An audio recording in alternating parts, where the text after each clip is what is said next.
Salut à tous, c'est Graphismapper. Alors, on se retrouve pour mon premier épisode de ma série qui se nomme Trucs et astuces.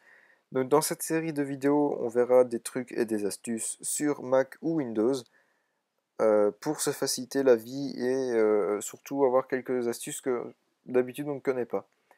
Donc, on va commencer aujourd'hui sur un tuto sur Mac. Désolé pour ceux de Windows, mais de temps en temps, je ferai aussi sur Windows. On va commencer par quelque chose de très utile, surtout si vous allez sur YouTube et que vous postez des vidéos. Quand on fait des montages, par exemple, n'importe quoi, hein, de After, ou de Cinema 4D ou autre, on se retrouve avec des fichiers .mauve, parce que sur Mac, ça se transforme tout le temps en .mauve. Et voilà ce qui se passe. On a ici une vidéo de 18 secondes, et qui fait quasi 1 giga. Donc elle fait 766 MO. Alors c'est très bien, mais le problème, c'est que pour poster ça sur YouTube, il vaut mieux se lever très tôt le matin, ou alors avoir carrément une semaine devant soi. Bien sûr, je rigole, hein, il faut pas non plus 3 heures pour envoyer une vidéo, mais à 700 MO, faut quand même y aller. Donc, ce qu'on va faire, c'est qu'on va utiliser le programme appelé MPEG Stream Clip, dont le lien est en téléchargement, le lien du téléchargement, pardon, est dans la description.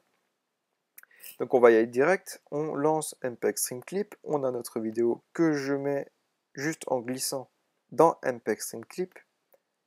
Alors, je vais laisser ça sur le côté pour vous prouver que ça marche, mais comme je ne sais pas quoi, c'est un des meilleurs programmes de compression que j'ai jamais vu. Donc, on a notre fichier en .move, donc on va le regarder pour bien montrer que c'est la même vidéo.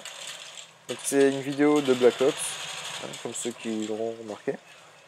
La qualité n'est pas super parce que j'ai filmé une télé, donc je n'avais pas encore mon HDPVR. Donc forcément, la qualité n'est pas super. Donc c'est un 360 en ballistique. Bon, voilà, c'est pas super cool, mais bon. Moi, j'ai avec ça comme vidéo en .move. Donc, une fois qu'on a notre vidéo, on vient ici dans Fichier, exporter en MP4.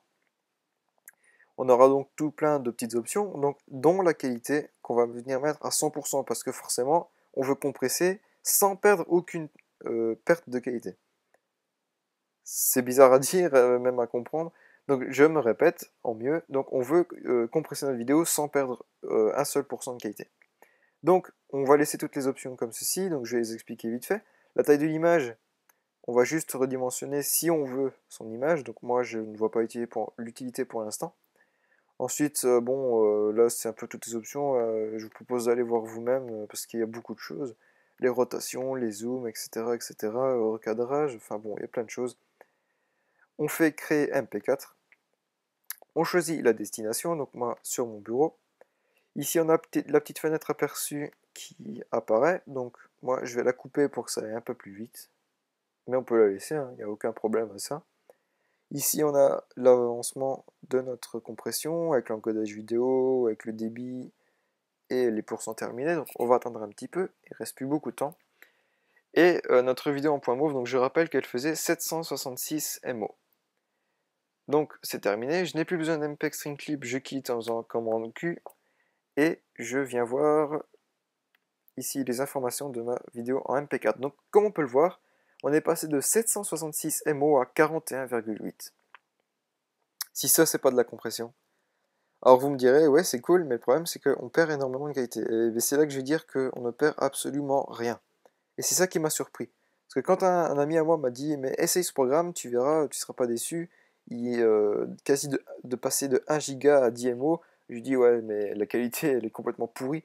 Et c'est ça qui, quand j'ai essayé moi-même, je me suis dit, wow. Donc voilà la vidéo d'origine. Voilà, et voici la vidéo en MP4. Alors je donne 1 million d'euros à la personne qui me trouve la différence de qualité entre ces deux vidéos. On ne perd absolument rien. J'essaie de me mettre au même endroit. Si on regarde, ici, Mauve, MP4. Voilà, donc c'était Graphisme Peur. J'espère que ce tuto vous aura aidé. Je l'ai fait parce qu'on me l'a demandé, et ça me fait très plaisir d'ailleurs qu'on me demande des tutos. C'était Graphisme Peur, je me répète. Donc si vous avez des questions, des commentaires, des avis, quelque chose, n'hésitez pas à me le mettre en commentaire. N'hésitez pas non plus à appuyer sur le bouton j'aime si vous aimez, et sur le petit pouce rouge si vous n'aimez pas, mais même si moi je préférais que vous mettez le pouce vert. N'oubliez pas de vous abonner, c'est gratuit, ça ne prend que 2 secondes, et moi ça me fait plaisir. Et allez, on se retrouve pour la prochaine fois dans une prochaine vidéo, où je vous montre déjà un petit aperçu, quelque chose dans ce genre-là, ça fera plaisir à certaines personnes qui sont abonnées à moi et qui jouent à Minecraft. Ce sera quelque chose dans ce genre-là, avec un petit tuto, comment créer un peu tout ce qui est ici. Allez, sur ce, je vous dis à la prochaine, et merci à tous déjà pour mes 40 abonnés. Allez, salut tout le monde!